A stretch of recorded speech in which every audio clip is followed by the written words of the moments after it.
good, YouTube? Quinn Wade coming to you with that instant play-in analysis.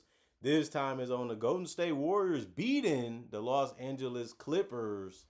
In this one, we're going to talk about this on Analysis Playground on YouTube, exclusively on air forever, of course. 126, 121, and the Clippers was up in this one. They allowed the Warriors to get back in it, and then the Warriors closed them out in this one by 5. Clippers won the first quarter 31-22, up by 9. Then they lost the second quarter 31-30, the third quarter 30-28, and the most important one 43-32. The Warriors was hot. They could not be cooled off by the Clippers. And the Clippers really did a good job of staying in it. They did a good job of answering a lot of the things the Warriors were trying to do, but they just fell short at the end of the game. I love when Draymond picked the pocket of Kawhi Leonard and dived on the floor. They fought. They really wanted this win. They really played together. They believed in each other, and they got a win because of that. They fought. This was a game where they could have lost. They could have quit. They could have got down on themselves. But they just kept battling, and they just kept laying it all on the line. Next thing you know, they win the game. The problem is they got to win another one against Phoenix. I got that coming up next. So make sure you subscribe and hit that notification bell to get it when it first come out. Other than that, Draymond, 35 minutes, 7 points. He went 3 of 5 from the field, 1 of 3 from the three-point line, 6 rebounds, 9 assists, 3 turnovers. He also had 4 steals, and they all was big in this game. You have to like the fact that he was just waiting till things open up and just was trying to make the right decision, whether that was passing or scoring. He had 2 personal fouls and was a 0 and plus minus. Guy Santos was just taking his time scoring, waiting for things to happen, and then he was just reacting the right way to get good looks, and he was a good finisher in this one. 32 minutes, 20 points. He went 9 of 13 from the field, 2 of 4 from 3. He had 6 rebounds, 5 assists, 5 turnovers. They ended up being the most on the team. He did have 1 steal, 3 offensive boards, 2 personal fouls. It was a plus 16. You're just happy that he was able to make shots. I know he turned the ball over a lot. He still was able to make some plays here and there. You just happy that he was able to put the ball in the basket. They needed somebody to do that. Porzingis stepped up. He was launching shots, and it was working. He was efficient. He did a good job defensively sometimes through this game, too. 28 minutes, 20 points. He went 8 of 12 from the field, 3 of 6 from 3, 1 of 3 from the free throw line. He had 5 rebounds, 5 assists, 1 turnover, 1 steal, 2 blocks. 3 offensive rebounds, 1 personal foul, and he was a -4 and plus minus. This is the Porzingis that they was trading Kuminga for, saying he can possibly do this for us. And he stepped up in the game that they had to win if they wanted to make the playoffs, to be able to have a chance to still be able to make it. And they got it done, and this was one of his better games, if not the best game he had as a Warrior. And then Wardell Stephen Curry, man, 36 minutes. He's a monster. 35 points, 12 of 23 from the field. He went 7 of 12 from 3. I know it ain't that great because it's Steph. We used to him doing things like that, but it's still hard and tough to do, especially some of the shots he was taking was crazy. But since it went in, nobody really gonna be mad at it if they're a Warriors fan. But the Clippers were shaking their head like, what is I supposed to do? How was I supposed to guard that? Well, he also went 4 or 5 from the free throw line, showing that he didn't really have to get to the free throw line to get 30. He didn't really have to do that, and he did. In this one, 1 rebound, 4 assists, 3 turnovers, and a steal, 4 personal fouls, and a +9 in plus minus. Brendan Podziemski, 41 minutes. He ended up playing the most on the team. He had 17 points. He went 5 of 11 from the field, 2 of 7 from 3, 5 of 8 from the free throw line. Just good shot making from him, just being ready to score and help out in all the other areas that you need, like getting 7 rebounds, 1 steal, 1 block.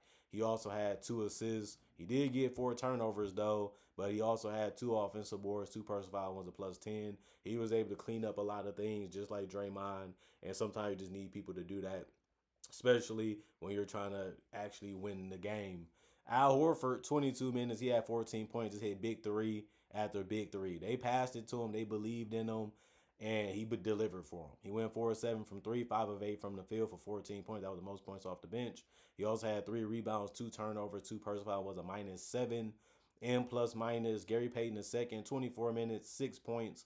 He played the most minutes off the bench. He was efficient. He went 2 of 4 from the field. He went 2 of 3 from the free throw line. He did have 3 rebounds, 1 assist, and 2 steals. You know he's gonna bring good effort, good patience. He's gonna fight. He's gonna battle. He's gonna make things happen on the defensive end and on the offensive end. And if you're not paying attention to him, he can hurt you.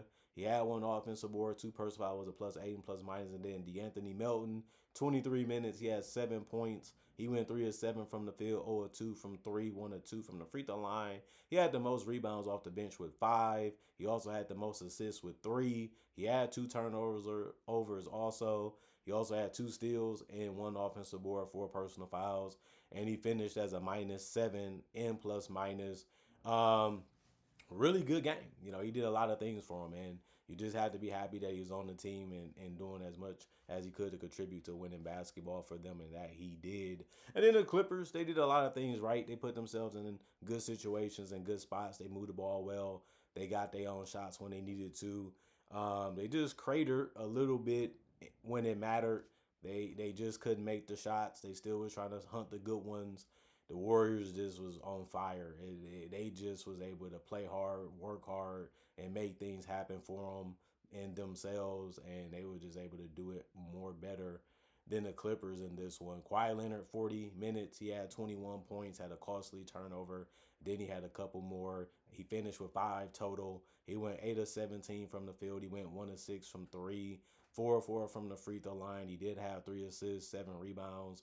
He also had 2 personal fouls and was a +6 in plus minus. Derrick Jones Jr., 23 minutes, 13 points. He went 5 of 9 from the field, 1 of 4 from 3, 2 of 2 from the free throw line. Good finishing for him in this game. He played a lot of defense. He tried to give it all that he had, and it worked a lot.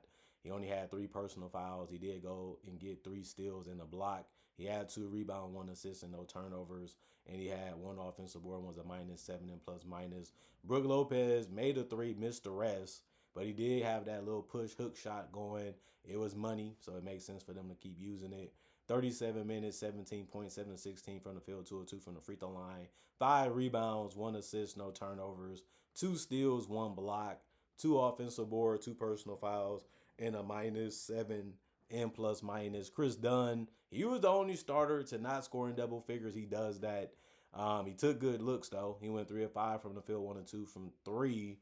He only had 7 points in 32 minutes, but he got you 10 assists. He said, if you're going to take me out of the game, I'm just going to read what the defense is trying to do and try to make the right play. Sometimes I might score, but more times than not in this one, he was passing for his teammates to get good looks, which still helps the offense. He had 3 rebounds, 1 turnover, and 3 steals. And then he had 1 offensive board, 4 personal foul, was a -9 in plus minus. Darius Garland, 31 minutes, 21 points. It ended up being a good night from him, mid-range, and even from the three-point line, even from the paint.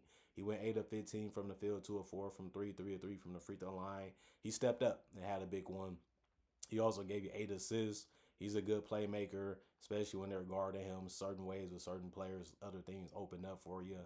2 turnovers, 5 rebounds, 1 steal, 2 offensive rebounds. He ended up fouling out of this one, though. You know, teams like to attack him and go at him because he's small. That's something that he's been dealing with, and a lot of other players do too. John Collins was one of the people that was catching them Curry flurries, but he had 11 points. He went 5 of 8 from the field, 1 of 3 from the three-point line. He did have 9 boards, which ended up being the most on the team. He had 3 turnovers, 2 steals, and a block. He did a lot for them, and it was good that he took good quality looks all game and found a way to get open to get them. No personal fouls in a -4 and plus minus. Jordan Miller, he played 15 minutes. He had 5 points. He went 1 of 2 from the field. He made his only shot, which ended up being a 3 besides going 2 of 2 from the free throw line.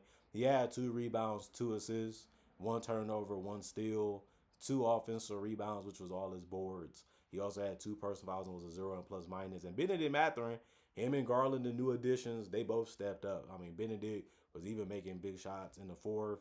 30 minutes, that was the most off the bench. He had 23 points. That was way above everybody off the bench. He also went 7 of 11 from the field, took the most shots off the bench. And then he went 5 of 6 from the three-point line. You know he can get to the free throw line. He did that, made all of those, and also was able to get to the rim. He had 3 rebounds, 2 assists, and 4 turnovers. He also had 3 steals, so he was taking gambles and it paid off a little bit in this one. He did have three personal fouls and finished as a -4 and plus minus.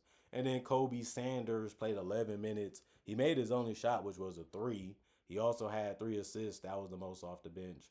And then he also had one turnover and a personal foul. Then he finished as a +9 and plus minus. The Clippers took more shots by three.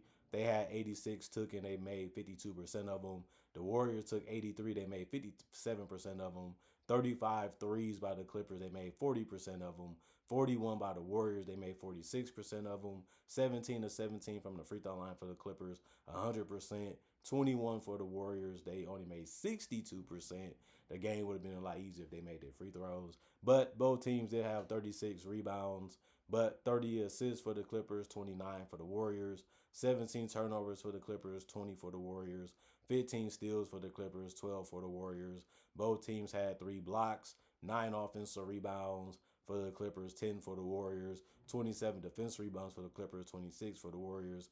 And then 23 personal fouls for the Clippers, 19 for the Warriors. And that ended up being a really, really good game from both teams. And you would have thought that the Clippers would have found out how to get this one, especially because they had the lead. And on top of that, you would think that Kawhi Leonard would step up and just really carry the team and close it out. It didn't happen. You know, Steph stepped up and his teammates had his back on both ends of the court. Both teams was just taking each other out, going right at each other's head, finding ways to get the open guy. They was splashing and they was splashing. This was a game that was really down to the wire, but it showed you how hard it is to win in this game of NBA basketball. These teams laid it all out and did whatever they could to put themselves in a position to win, but only one team will do that. And tonight, it was the Warriors. And I picked the Warriors to lose this game. And it was looking like I was right majority of it, right? But that's just not what happened because they had that championship fight, that championship spirit in them. And it blessed them with a win. They earned it. They deserved it. And let's see what happens with them and the Suns. I got that video coming up next. Other than that, comment, like, subscribe, share. Hit the notification bell to get that analysis when it first come out. Y'all stay blessed up. Y'all stay good. Peace. And I'll see y'all later today with more play-in and playoff analysis, man.